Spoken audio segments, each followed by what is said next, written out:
후보님, 혹시 이 가운데 이 사람은 미래전략부총리로 괜찮을 것 같다 혹시 생각되는 사람 없습니까? 나경원.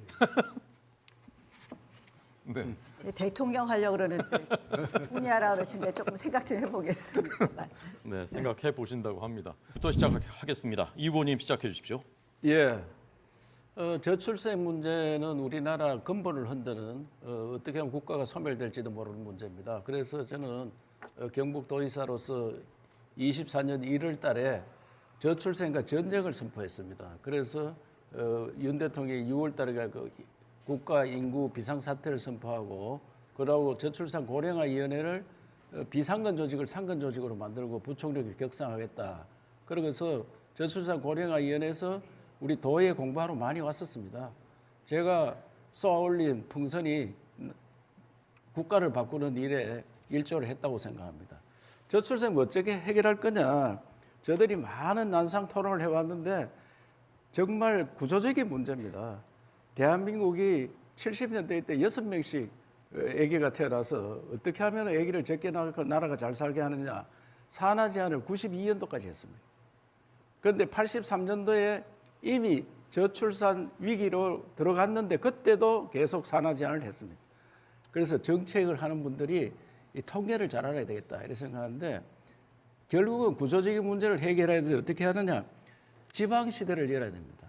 지금 수도권에 집중되어 있고 젊은이들 전부 수도권에 와 있는데 30대 절반이 아직 결혼도 안 했습니다. 이 문화를 바꿔야 됩니다. 문화를 바꾸지 않았는데 제가 문화를 바꾸는 건 고졸 전성시대를 만들어야 됩니다. 사회 진출이 너무 늦습니다. 그래서 저는 고등학교 졸업하고 전성시대 만들고 그다음에 애기 놓는데 젊은이들이 만남 자체가 없습니다. 만남. 우리 도에서는 우리 자체가 이 결혼 정보 회사처럼 하고 만나면 주택 문제, 그다음에 아기를 국가에서 키워주는 제도, 아파트 1층을 빌려서 전부 다 제도적으로 하고 있는데 선풍적인 인기를 끌고 있습니다. 그래서 제가 저출생 문제는 대한민국 문제를 해결할 수 있다고 생각합니다. 네, 이철 후보께서 이제 저출생 문제를 주제로 토론을 하셨습니다. 고졸자 전성시대 열겠다 말씀하셨습니다. 자, 다른 후보님들도 이제 잘 경청을 해주셔야 되고요. 제가 이 후보님의 이런 좀 그 정책은 되게 좋다. 내가 좀 빌려 쓰고 싶다. 이런 게 혹시 있는지 이따 여쭤볼 수도 있습니다. 자, 이 본격적인 저희가 이 구체적인 심화 토론, 그다음에 그 1대1 토론은 같은 주제를 가지고도 2차, 3차 경선 때 또 진행이 되고요. 오늘은 서론의 토론이다 이렇게 이해를 해주시면 될 것 같습니다. 2분씩을 드립니다. 자, 두 번째 나경원 후보님. 네, 저도 저출산 이야기 하고 싶습니다. 대한민국 성장 동력이 완전히 멈춰버렸습니다. 그래서 이제 어떻게 할 거냐 해서 노동개혁, 규제개혁, 세금개혁 이런 이야기 많이 하는데요. 저는 저출산 문제가 해결하지 않고는 본질적인 문제가 해결하지 않고는 앞으로 나갈 수 없다. 그래서 저는 저출생 문제를 가장 탑 프라이어리티에 올려둬야 된다 이렇게 생각을 합니다. 얼마 전에 헝거리 대책을 제가 이야기를 많이 했는데요. 헝거리가 이 논쟁을 10년 전에 했습니다. 그때 어떤 논쟁이 붙었느냐.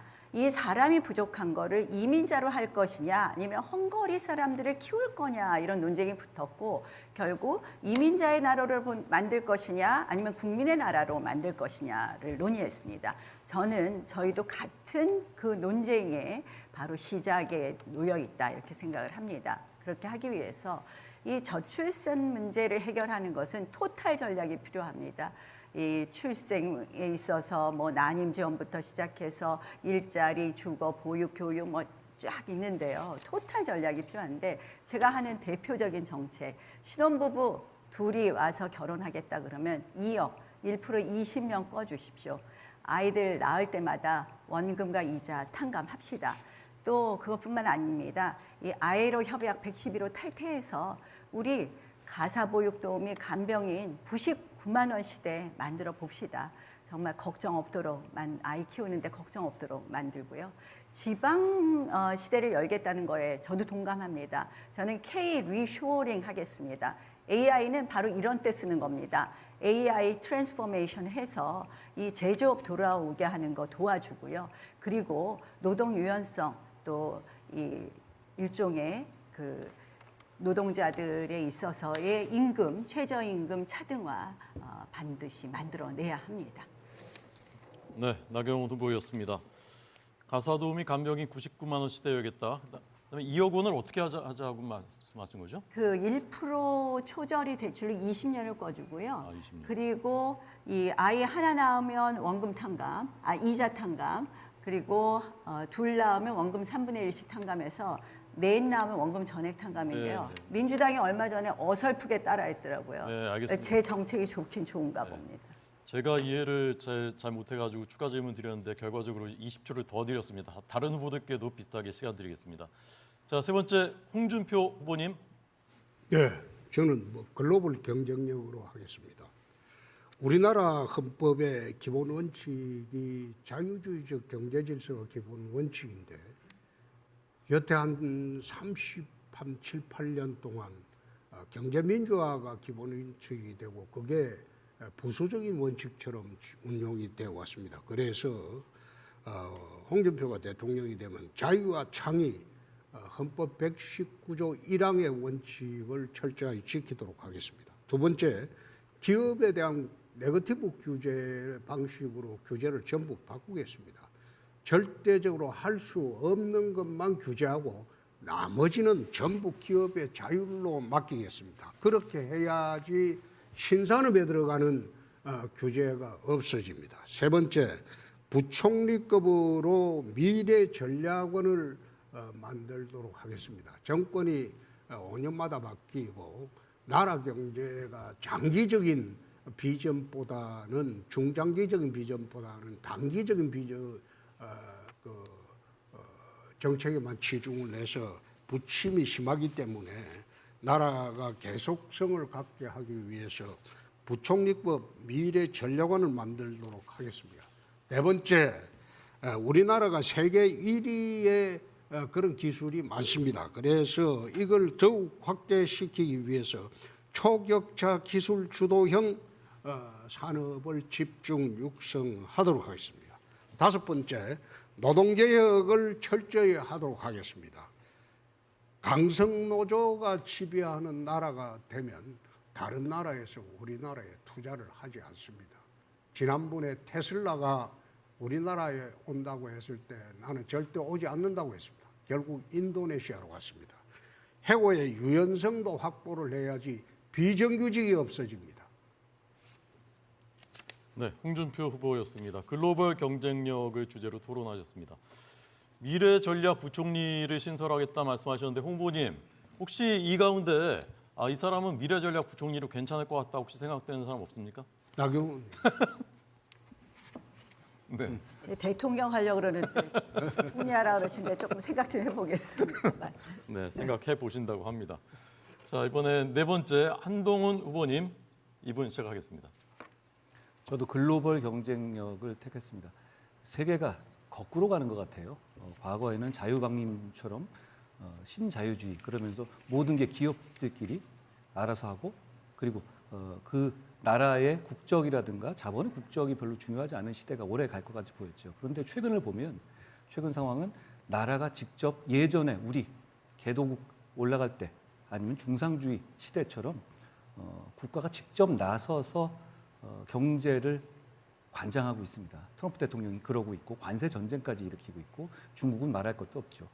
최근 그런데 이런 상황에서 우리는 자유방임이 낫다 아니면 그립을 잡는 게 낫다 이런 선택의 여지가 있는 것이 아닙니다. 우리도 이 상황에서는 나라가 기업을 대신해서 해야 할 일들을 반드시 해야 하는 시대입니다. 과거 박정희 대통령께서 중화공업을 일으켰을 당시에 그 시대상처럼요. 그 시기에 박 대통령의 님의 나이가 저처럼 50대였던 것 같습니다. 지금 젊은 리더십이 필요합니다. 얼마 전에 트럼프 대통령과 정의선 현대차 회장이 같이 서서 일종의 서로 주고받는 딜을 한 게 있었습니다. 저는 그걸 국가가 대신 했었어야 한다고 생각합니다. 그런 일을 기업에 맡길 게 아니라 국가가 직접 나서서 해야 합니다. 그러기 위해서 저는 대통령이 돼서 경제 워룸을 만들고 거기 살면서 미래성장 2개년 계획을 반드시 실천하겠습니다. 이렇게 숫자 3, 4, 7 이렇게 정하는 거 좀 옛날 방식 같긴 한데요. 그런데 지금 그거 필요합니다. 2년 내에 얼마를 하겠다는 목표를 정할 필요가 있습니다. AI G3 달성하겠습니다.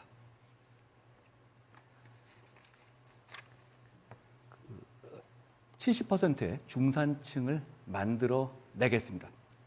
국민소득 4만 달러 달성하겠습니다. 이런 수치를 반드시 대통령이 리더십을 발휘해서 기업과 함께 2인 3각으로 해내야 하는 것이 지금 우리가 필요한 글로벌 경쟁력을 이끌어내는 것입니다. 제가 해내겠습니다. 네, 한동훈 후보였습니다. AI G3 4만 불 시대, 그다음에 중산층 70% 347. 한 후보님은 이제 법률에는 뭐 그 최고의 전문가인데 경제 공부도 열심히 많이 하셨습니까? 결국 정치는 경제를 부흥시키고 성장시켜서 국민 잘 살게 하는 것이고요. 그동안에 제가 해왔던 정치의 대부분은 그런 일들이었던 것 같아요. 더 공부하고 더 채워놓고 더 좋은 사람들과 같이 잘 해보겠습니다.